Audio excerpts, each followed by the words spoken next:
स्वागत है भाइयों बहनों आपका मेरे चैनल स्निकी थॉमस पर। आज मैं बताने चाह रहा हूँ how to set your own web application lab. There are others like Blackarch Linux, Pen2, Parrot Linux, and others.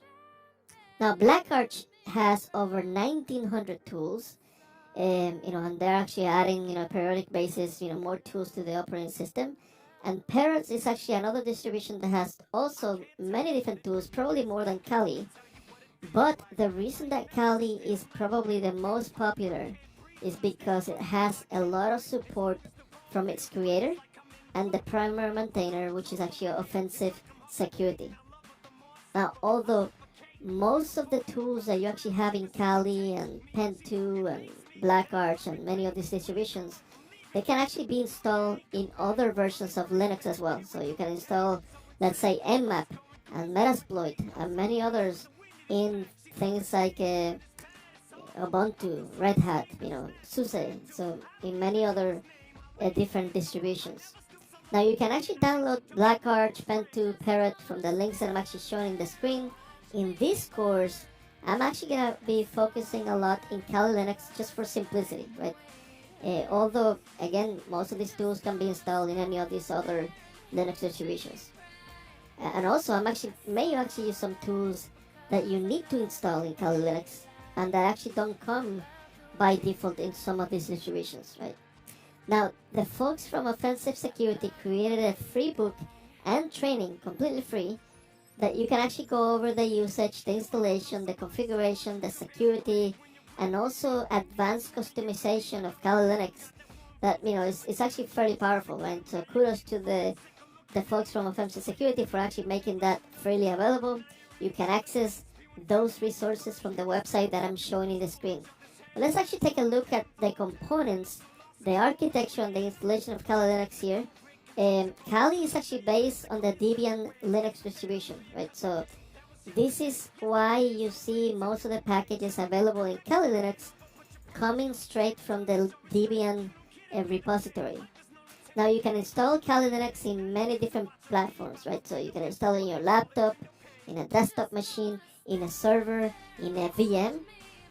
For example, the easiest way, probably just to get started if you're not familiar with Kali at all, and if you just have your laptop or your desktop machine, download something like a VirtualBox, right, or VMware, and then you can actually even download ISO files or OVA files, so already prepackaged VM files that you can install in there.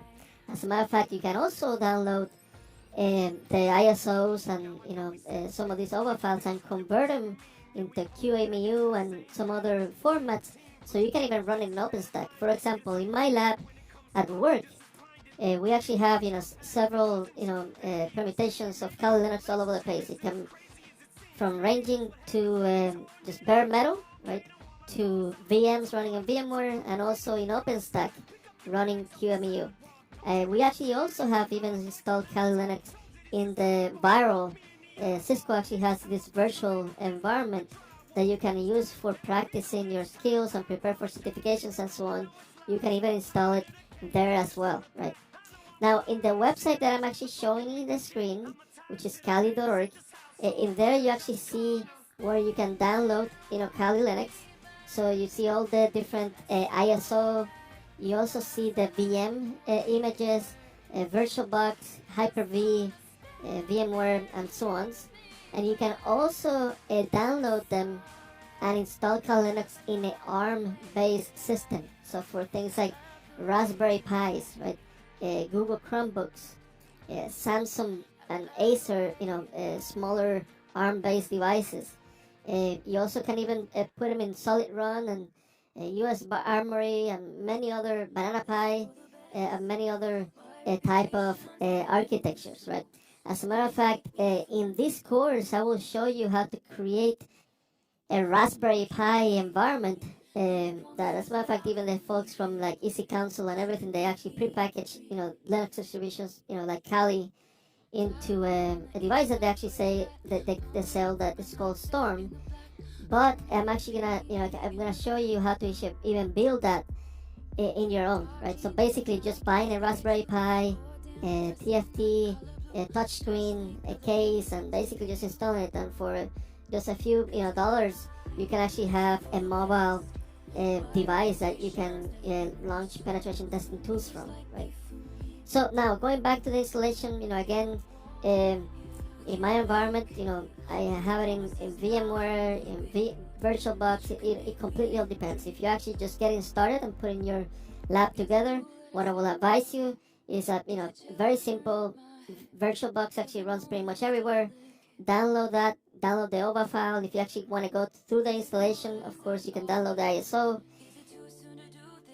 Now, in the GitHub repository that I created for this course, I list a few vulnerable applications and vulnerable VMs that you can actually download and install in parallel to Kali Linux, so you can actually do your installation, right? Later in this course, I'm actually going to show you some of the most popular ones, like the Web Security Dojo. I'm also going to go over WebGoat, the 10 vulnerable web applications, specifically for web applications, right? But please take a look at the GitHub repository, become familiar with them. One of the things is that you want to, of course, practice your skill in a confined environment. And whenever you download those vulnerable machines or those vulnerable applications, do not expose them to your network, right? They are, like the word says, very, very vulnerable, right? So what you want to do is actually have a private network, probably, again, within your VM infrastructure, whether it's VMware or VirtualBox or OpenStack. You put them in a private network and you actually, practice your skills in that safe environment. It is a best practice to use a non-privileged account whenever you're running a Linux system or any system for that matter, right? Any operating system. Now, then you use things like sudo whenever you need to elevate your privileges to an admin or to root, right? Now, especially whenever you have a shared system that, multiple users are actually using that machine, or whenever you have exposed services that you want to protect your system, you actually don't run everything as root, of course. Now, in the case of Kali, the default user is actually root. Right? So you may say, okay, this is kind of like an oxymoron, right? But it's not, right? It's the reason for that is because many of the tools that are included in Kali Linux can only be executed with root privileges, right? So you should especially be careful whenever actually using Kali, since most destructive mistakes can occur when the operating system is actually running with root privileges, right? Now, also, Kali doesn't come with many services enabled by default, right? So you're not going to have SSH enabled by default or HTTP and so on. You may enable SSH or HTTP and everything with a service command, right? So like service SSH start or service HTTP or Apache 2, for example, start. Do basic Linux service management, right? In the first course part of the series, actually I show you a lot of tricks on how to actually start and stop services. If you're not familiar with it, I'm actually also including a link in here that will go into basic Linux service management, and also tools like the boot up manager and how to actually enable services at boot time and everything. We're not going to cover that in here just because of time. However, if you are exposing some of these services, and especially if you actually have a shared environment, you want to use a non-privileged account, so a basic user account, to then SSH to the system, right? And you may ask, okay, why am I gonna start HTTP, right, or Apache or Nginx? Well, the reason for that is because even for post-exploitation, so if you actually want to interact with a compromised system, or actually have a user to potentially follow a crafted link that you have created, or probably you're exploiting a cross-site scripting vulnerability that you actually have to redirect the user to download potentially a file, a compromised file, or in other words malware.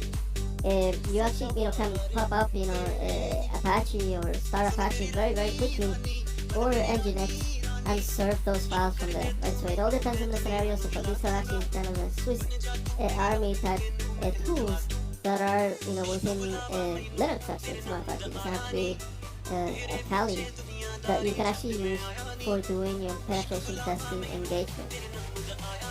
Now, one of the things that you want to really do, right, so in the real world, not in the lab so much, but in the real world, is actually you want to secure your, Kali Linux or whatever you're actually using for your penetration testing engagement, right? So you actually have to identify all the ports that might be open. Don't leave, just these services just enabled just for the sake of it, right? So use them, or enable them for a specific use, right? Configure your Kali firewall. It actually comes with a, built-in firewalls or even IP tables, right, to allow inbound connections from port 22 or 80 or 443 only. Verify that other ports are blocked. Also, whenever you use things like Netcat, and you're gonna, see this throughout the course, make sure that these rules actually, in some cases you want to persist, in some other cases actually you do not want to actually persist upon reboot, right? So you have to be careful, right? You also, from time to time, install log checks for your Kali Linux. The worst case scenario that you can imagine is that you are getting hired to do an assessment for security of your client or your organization, and then something happens and then another device or another person actually compromises your system, right? That will be definitely the oxymoron that I was actually talking about before, right? So also try to penetrate test your own system before you go on site, right? So try to brute force your own SSH service, see if logchecks picks up on this, if you actually, just basic normal hygiene from a defensive side for protecting your penetration testing, environment. Now in the enterprise, you can actually use things like the Salt Stack, right? And Salt Stack is actually a centralized configuration management service that manages, many minions. So there's a concept of a master and then minions that are managed by that master, right? So you can actually install the master package on a server that is actually reachable by all the hosts that you actually want to manage, and then the Salt minions, will have agents that will actually communicate with them, right? So each minion actually must be told where the master is, and you actually do this by going to etc Salt minion and then set the master key for using the DNS name of that, right? So in this course, I'm not gonna actually go into all of the different implementation and how to configure masters and minions and everything, but I'm actually showing you here a reference also from the guys from Offensive Security in that training that I mentioned to you, that they go over on how to configure that. Now, in a large environment, let's say you actually are incorporating Kali, not so much from a transactional penetration testing, but from an enterprise-wide, a program, let's say for automation, to use some of these tools based or within your secure development lifecycle or SDLC, right? Or give them to your QA engineers so they can actually, be self-sufficient and find the vulnerabilities in their own, right? So many use cases for these, right? So you can actually have not only distributed systems and Kali Linux all over your infrastructure, right?